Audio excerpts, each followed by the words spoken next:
చాలా మంది house wives ముఖ్యంగా అనుకుంటారు ఏంటంటే బయటికెళ్ళి పని చేసే వాళ్ళ కోసం ఇవన్నీ హ్మ్. మనకెందుకు మనం ఇంట్లోనే ఉంటాం కదా అని హ్మ్. అనుకుంటుంటారు. డెఫినెట్‌గానండి. ఎందుకంటే ఇంట్లో వర్క్ చేసే వారికైనా, వర్క్ ఫ్రమ్ హోమ్‌లో ఉండే వారికైనా అసలు 24/7 ఇంట్లోనే ఉంటాము.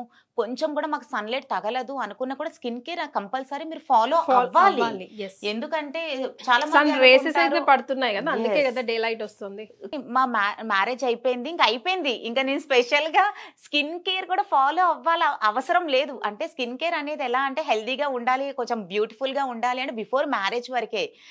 వన్స్ ఒకసారి మ్యారేజ్ అయ్యింది అంటే అయిపోయింది. ఇంకా పిల్లలు పుట్టారు అంటే ఇక అది మొత్తం అయిపోయింది.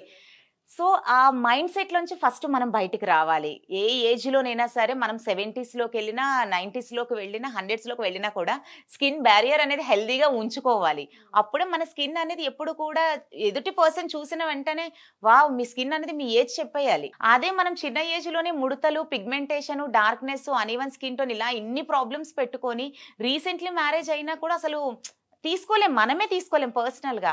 తనకి మేము సింపుల్‌గా ఒక స్కిన్ బ్రైట్నింగ్ పిగ్మెంటేషన్ క్రీమ్ ఇవ్వటం జరిగింది. ఒకటి నిశ్చల గులాబ్ ఫేస్ వాష్ ఇచ్చాము. మార్నింగ్ టైమ్‌లో ఒక sun screen and moisturise that's it. అలా అని ఇంకా అన్నీ అవసరం లేదు. ఫస్ట్ ఏంటంటే ప్రాబ్లమ్ ఏదైతే ఉందో ఈ పిగ్మెంటేషన్ అనేది ఏదైతే ఉందో తనకి తెలియాలి. తను డైరెక్ట్‌గా మార్నింగ్ లెగడమే వంటింట్లోకి వెళ్ళిపోతారు.